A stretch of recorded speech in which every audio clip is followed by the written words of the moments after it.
जटाटवीगलज्जलप्रवाहपावितस्थले कलेवलम्ब्य लम्बिताम्बुजङ्गमालिका। आज रमा एकादशी है। धर्मराज युधिष्ठिर बोले कि हे भगवान, अब आप मुझे कार्तिक महीने के कृष्ण पक्ष एकादशी की कथा सुनाइए। इस एकादशी का नाम क्या है? इससे कौन सा पुण्य फल मिलता है? भगवान बोले कि हे राजराजेश्वर, कार्तिक के मास की कृष्ण पक्ष की एकादशी का नाम रमा एकादशी है।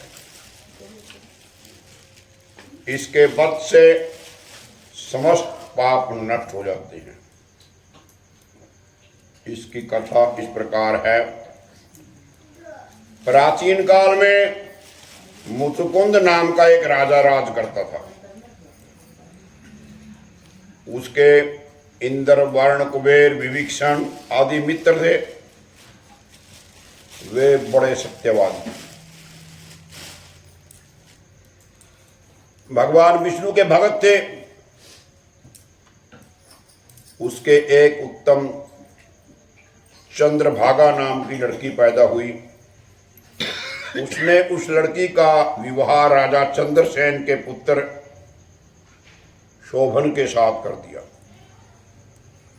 एक समय जब अपनी ससुराल में थी, तब एकादशी पड़ी। जब अपने ससुराल में था, चंद्रभागा सोचने लगी,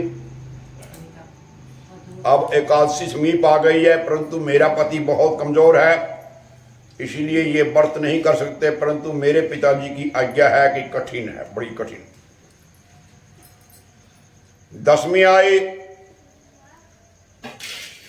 ढिंढोरा पिटवा दिया। उसको सुनकर के शोभन अपनी पत्नी के समीप गया और उससे पूछा कि हे प्रिय, तुम मुझे कुछ उपाय बताओ, क्योंकि यदि मैं व्रत करूंगा तो अवश्य ही मर जाऊंगा।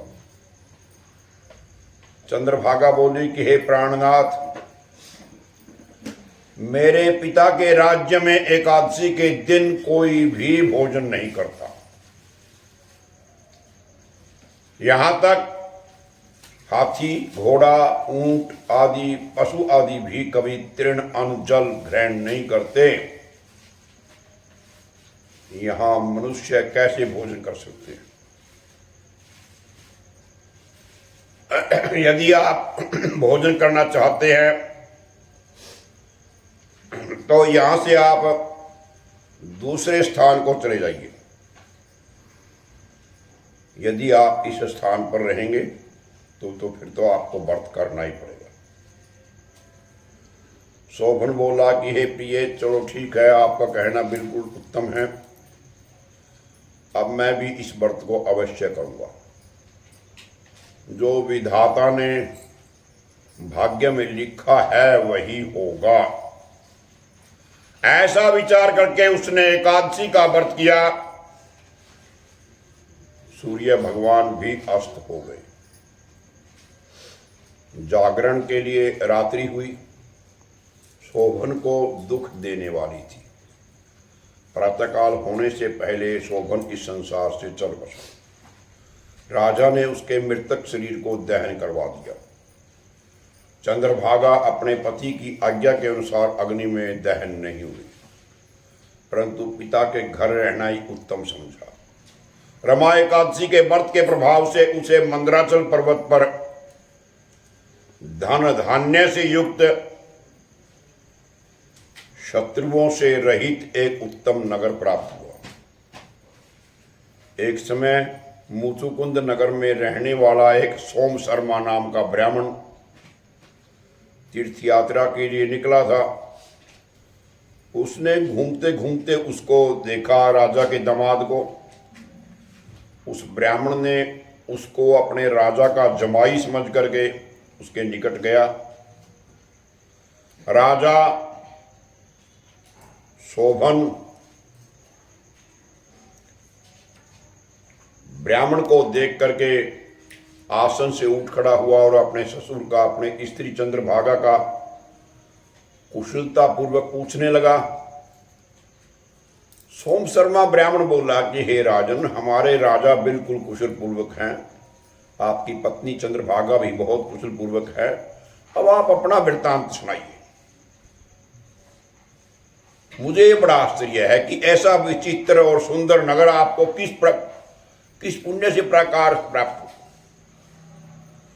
शोभन बोला कि हे ब्राह्मण, ये सब कार्तिक मास की कृष्ण पक्ष की रमा एकादशी के व्रत के प्रभाव से है। इसी से मुझे ये अनुपम नगर प्राप्त हुआ है, परंतु ये अध्रुव है, अर्थात सदा नहीं रह सकता। इस पर ब्राह्मण बोला कि हे राजन, ये अध्रुव क्यों है, आप मुझे समझाइए।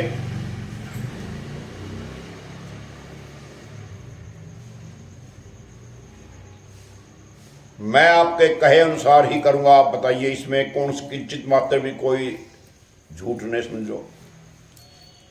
शोभन बोला, हे ब्राह्मण, मैंने श्रद्धा पूर्वक व्रत किया था, उसके प्रभाव से मुझे यह नगर प्राप्त हुआ।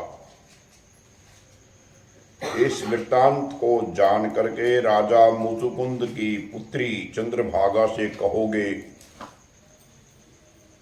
तो वो इसको ध्रुव बना सकती है, सदा के लिए स्थिर कर सकती है, खड़ा कर सकती है।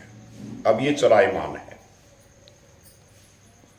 ब्राह्मण ने वहां आकर के चंद्रभागा से समस्त वृत्तांत कहा। इस पर राजकन्या चंद्रभागा बोली कि हे ब्राह्मण, आप मुझे उस नगर में ले चलिए, मैं अपने पति को देखना चाहती हूं। मैं अपने व्रत के प्रभाव से उस नगर को ध्रुव बना दूंगी। चंद्रभागा के वचनों को सुनकर सोम शर्मा ब्राह्मण उसको मंदराचल पर्वत के पास वामदेव आश्रम ले गया।